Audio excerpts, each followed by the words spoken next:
Reading The Unknown Reality by Jane Roberts, a Seth book, Volume 2.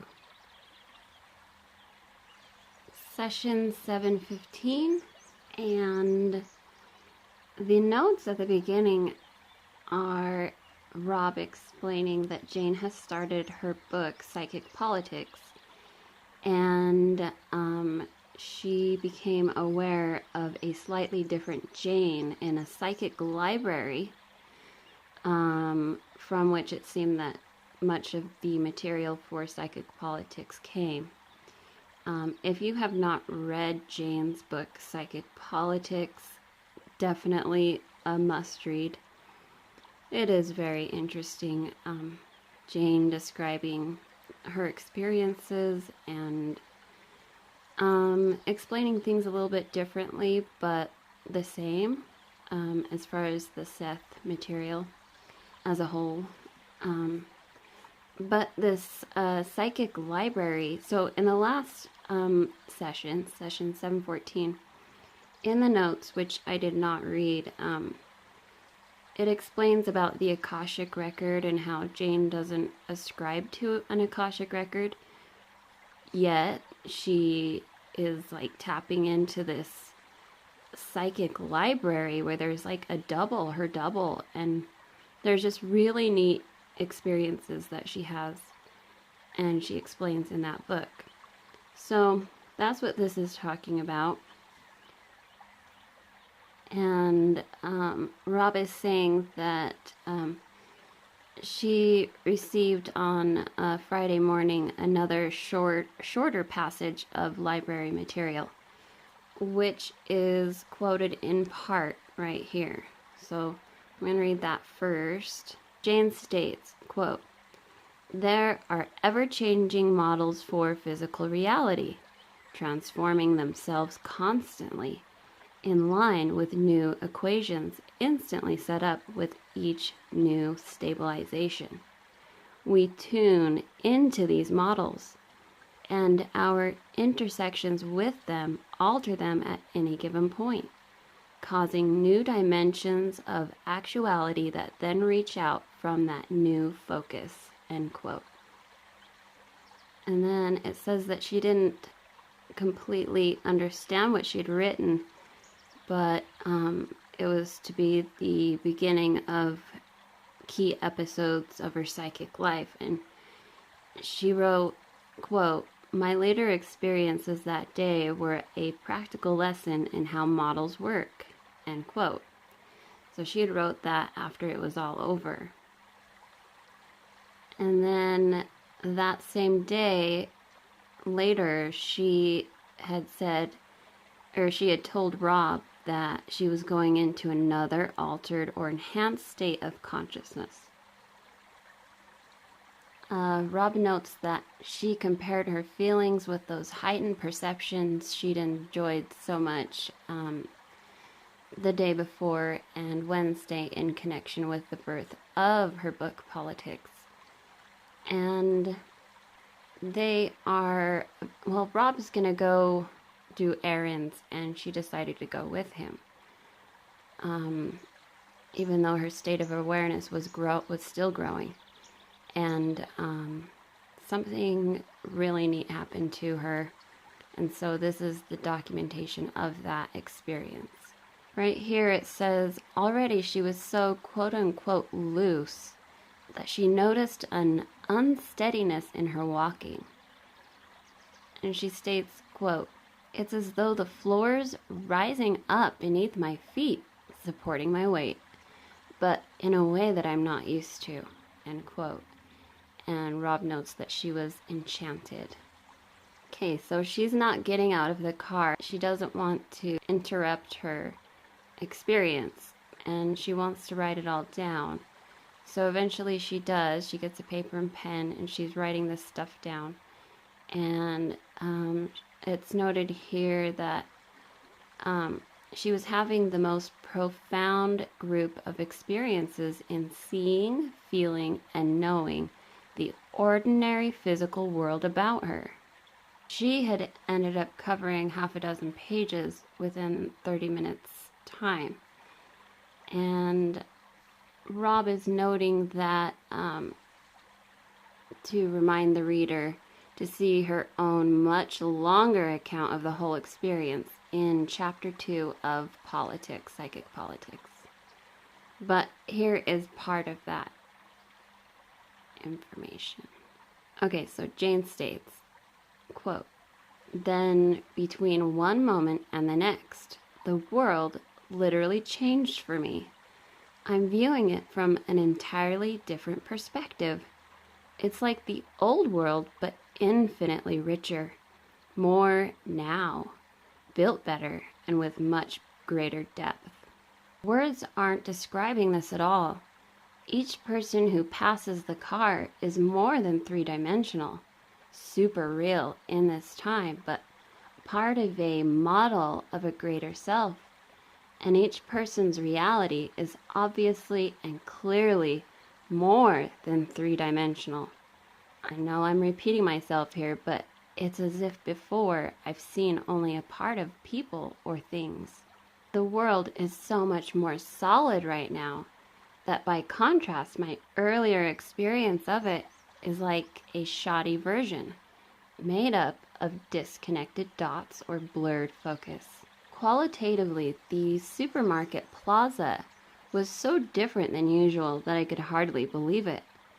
While Rob did the shopping, I kept looking and looking and looking. I knew that each person I saw had free will, and yet each motion was inevitable, and somehow there was no contradiction. I could look at each person and sense his or her model and all the variations, and see how the model was here and now in the person. I saw these people as true people in the meaning of a whole people. These people were more here, fuller somehow, more complete. People seemed to be classics of themselves. I faced a group of shops and saw these also as models and their variations. The same applied to everything I looked at. I thought, she thought to herself, I'm being filled to the brim. And for a moment, she wondered if she'd been fitted with a spectacular new pair of glasses. It was an effort to write these notes to begin with. She wanted to just look forever. End quote. So now Rob's noting that she was still deeply within her great experience on the ride back to their house. She exclaimed, "Wow, I wouldn't touch acid for anything after this, or LSD. Who needs to?" However, Rob's noting that Jane does not use hallucinogenic drugs of any kind. And again, this is Jane, a quote. She says, "What would happen if you opened your eyes and really saw the world?" She's musing. "It's indescribable," end quote, by Jane. And then later that day, she wrote, quote, "Driving home with Rob, for example, I felt the earth support the road, which supported the tires and the car. I felt this physically in the same way that we sense, say, temperature, a positive support or pressure that held the road up and almost seemed to push up of its own accord in a long, powerful arc, like a giant animal's back," end quote. So Rob's noting here that Seth is going to discuss to some extent the whole subject of her psychic growth in this session. So here's Seth giving his dictation, and he states, "I said at our last session that the evening was momentous for Rupert, and that is true for many reasons. This book deals with the unknown reality, and Rupert began a different excursion into other dimensions last week. I hope in these sessions to show the indivisible connections between the experience of the psyche at various levels and the resulting experience in terms of varying systems, each valid, each to some extent or another bearing on the life you know." Rupert has allowed a portion of his life consciousness to go off on a tangent, so to speak, on another path into another system of actuality, and that's in reference to his psychic library.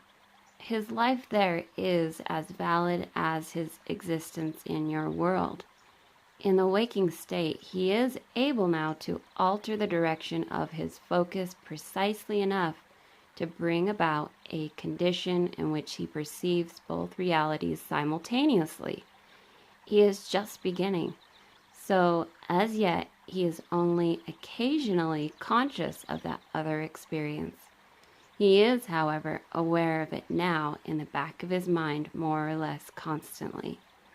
It does not intrude upon the world that he knows, but enriches it. The concepts in Unknown Reality will help expand the consciousness of each of its readers, and the work itself is presented in such a manner that it automatically pulls your awareness out of its usual grooves, so that it bounces back and forth between the standardized version of the world you accept and the unofficial versions that are sensed, but generally unknown to you. Now, as Rupert delivers this material, the same thing happens in a different way to him, so that in some respects he has been snapping back and forth between dimensions, practicing with the elasticity of his consciousness. And in this book, more than in previous ones, his consciousness has been sent out further, so to speak. The delivery of the material itself has helped him to develop the necessary flexibility for his latest pursuits. Clear understanding or effective exploration of the unknown reality can be achieved only when you are able to leave behind you many quote-unquote facts that you have accepted as criteria of experience. Unknown Reality is also written in such a way that it will, I hope, bring many of your cherished beliefs about existence into question. Then you will be able to look even at this existence with new eyes. Rupert is taking this new step from your perspective, and from that standpoint, he is doing two things. He is consciously entering into another room of the psyche, and also entering into the reality that corresponds to it. This brings the two experiences together, so that they coincide. They are held, however, both separately and in joint focus. As a rule, you use one particular level of awareness, and this correlates all of your conscious activities. I told you that the physical body itself was able to pick up other neurological messages, besides those to which you usually react. Now, let me add that when a certain proficiency is reached in alterations of consciousness, this allows you to become practically familiar with some of these other neurological messages. In such a way, Rupert is able to physically perceive what he's doing in his quote-unquote library. He first saw this library from the inside last Wednesday. He was simultaneously himself here in this living room, watching the image of himself in a library room, and he was the self in the library. Before him, he saw a wall of books, and the self in the living room suddenly knew that his purpose here in this reality was to recreate some of those books. He knew that he was working at both levels. The unknown and the known realities merged, clicked in, and were seen as the opposite sides of each other. He has been working with me for some time in your terms, yet I do not, quote-unquote, control his subjective reality in any way. I have certainly been a teacher to him. Yet his progress is always his own challenge and responsibility, and basically what he does with my teaching is up to him. Right now, I give him an A. Like many, however, he was brought up to believe that the intellect's function was mainly to dissect, criticize, and analyze, rather than, for instance, to creatively unite and build.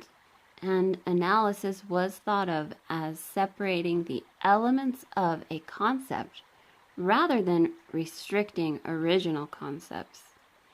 New concepts were thought of as intuitional or psychic, as opposed to conventional duties of the intellect, so the two seemed separate.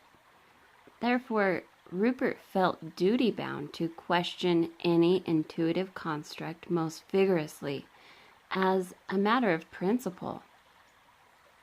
This actually provided an excellent transitory working method for what he thought of as intuitions would instantly come up with a new psychic construct in answer to what he thought of as intellectual scrutiny and skepticism. Actually, the intellect and the intuitions go hand in hand. In Rupert's experience, the two finally began to work together as they should. What I call the high intellect then took over, a superb blend of intuitional and intellectual abilities working together, so that they almost seemed to form a new faculty. The development freed Rupert from many old limitations and allowed him to at last have practical experience with the unknown reality in intimate terms. Rupert's library does exist as surely as this room does. It also exists as unsurely as this room does. It is one thing to be theoretically convinced that other worlds exist and to take a certain comfort and joy from the idea. It is quite another thing to find yourself in such an environment and to feel the worlds coincide. Reality is above all practical, so when you expand your concepts concerning the nature of reality, you are apt then to find yourself scandalized, appalled, or simply disoriented. So in this work, I am presenting you not only with probabilities as conjecture, but often showing you how such probabilities affect your daily lives, and giving examples of the ways in which Rupert's and Joseph's lives have been so touched. For a while, many of you will play with the concepts while avoiding all direct encounters with any other experience, save that already acceptable. Yet the immensities of your own abilities speak in your dreams, in your private moments, as even inaudibly in the knowledge of your own molecules. There are civilizations of the psyche, and only by learning about these will you discover the truth about the quote-unquote lost civilizations of your planet, for each such physical culture coincided with and emerged from a corresponding portion of the psyche that you even now possess. Many of you are fascinated by theories or concepts that hint at the multidimensionality of your beings, and yet you are scandalized by any evidence that supports it. Often you interpret such evidence in terms of the dogmas with which you are already familiar. This makes them more acceptable. Rupert was often almost indignant when presented with such evidence, but he also refused to cast it in conventionalized guise, and his own curiosity and creative abilities kept him flexible enough so that learning could take place while he maintained normal contact with the world you know. He has had many experiences in which he glimpsed momentarily the rich otherness within physical reality. He has known heightened perceptions of a unique nature. Never before, however, has he stepped firmly while awake into another level of reality, where he allowed himself to sense the continual vivid connection between worlds. He hid his own purpose from himself, as many of you do. At the same time, he was pursuing it, of course, as all of you are working toward your own goals. To admit his purpose, however, to bring it out into the open, would mean for Rupert a private and public statement of affiliation, such as he was not able to make earlier. The goals of each of you differ. Some of you are embarked upon adventures that deal with intimate family contact, deep personal involvement with children, or with other careers that meet, quote unquote, vertically with physical experience. So, journeys into unknown realities may be highly intriguing and represent important sidelights to your current preoccupations. These interests will be like an avocation to you, adding great understanding and depth to your experience. Rupert and Joseph chose to specialize, so to speak, in precisely those excursions or explorations that are secondary to others. The focus of each of their consciousnesses, therefore, was made up of a certain kind of mixture that made such probabilities in your terms possible as prime incentives. Each person is at his place or her place. You are where you are because your consciousness formed that kind of reality. Your whole physical situation will be geared toward it, and your neurological structure will follow the habitual pattern. As you learn to throw aside old concepts, you will begin to experience the evidence for other levels of reality and become aware of other quote-unquote messages that you have previously blocked. A certain portion of Rupert's training period is over. The entire focus of his personality now accepts the validity of many worlds, and this means in practical terms. I have told you many times that your consciousness is not stationary, but ever moving and creative, so that each of you through your life moves through your psyche. Your physical experience is correspondingly altered. During these years, then, Rupert's position within his psyche has gradually shifted until he found a new, for him better, firmer point of basis. From this new framework, he can more effectively handle different kinds of stimuli and form these together to construct an understandable model of other realities. I will continue to speak from my own unique viewpoint, but in your terms, Rupert is one of you, and his explorations taken from your perspective can be most valuable. These books, those written and not yet written of his and mine, will provide frameworks for others to follow if they wish, as they wish. Okay, so that's the end of that session, and session note number 1, I'm not going to read, but if you want to pause, you can read this. This is Rob having an experience being a Roman, actually 2 different Romans, Roman officers. So you can read that if you want. And then there's a little bit more to that. You can pause.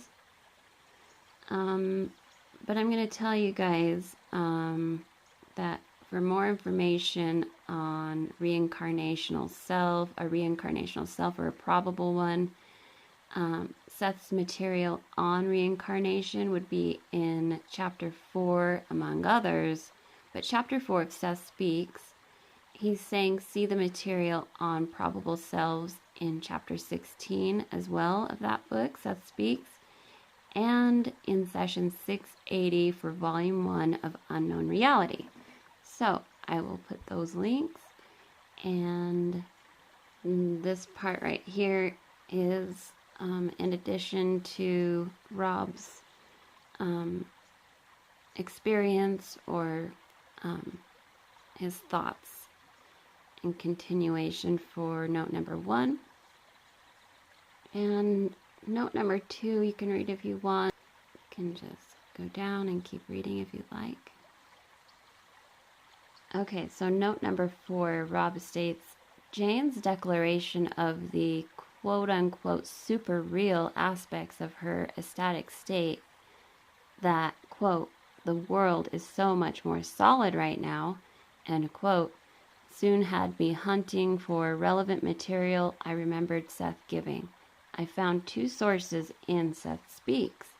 In chapter 7, see the 530th session at 10:02, where it states, this is Seth, quote, there are realities that are relatively more valid than your own. Your physical table, for example, would appear as shadowy in contrast. You would have a sort of quote-unquote super table in those terms. Yours is not a system of reality formed by the most intense concentration of energy. Other portions of yourself, therefore, of which you are not consciously aware, do inhabit what you could call a super system of reality, in which consciousness learns to handle and perceive much stronger concentrations of energy, end quote by Seth. And also in chapter 16 of Seth Speaks, in chapter 16, the 567th session at 9:24, quote, Seth stated, you understand that there are spectrums of light, so there are spectrums of matter. Your system of physical reality is not dense in comparison with some others. The dimensions that you give to physical matter barely begin to hint at the varieties of dimensions possible. Some systems are far heavier or lighter than your own, end quote. All right, note 5, I'm just going to go right here where Rob's saying that Seth came through with innate knowledge of basic reality in the 40th session. April 1st, 1964, Seth states, quote, this is an extremely rudimentary sense. It is concerned with the entity's working knowledge of the basic vitality of the universe. Without this sixth sense and its constant use by the inner self, you could not construct the physical camouflage universe. You can compare this sense with instinct, although it is concerned with the innate knowledge of the entire universe, end quote. And Rob adds that, at least to some degree, Jane's exploration last Friday afternoon of those super real models for our world represented her use of the sixth inner sense, the same one she wrote in chapter 19 of the Seth material that, quote, this is Jane, also shows itself in inspirations and episodes of spontaneous knowing. Surely this sense was partially responsible for my idea construction manuscript, end quote by Jane. So real quick, if you guys have not read or if you've not seen my video, like I think it says the Seth material, introduction to the Seth material, where it goes into Jane's idea construction manuscript, at least in part, And I'm hoping you guys all know what that is about, because that was her initiation into this whole thing. So I can put that link just in case there's like a newbie somehow coming across this video, to help everything make sense. Because this would be really confusing if you didn't know that information. Anyways, I'm jumping to note 8. Rob saying, see the 686th session in Volume 1 of Unknown Reality.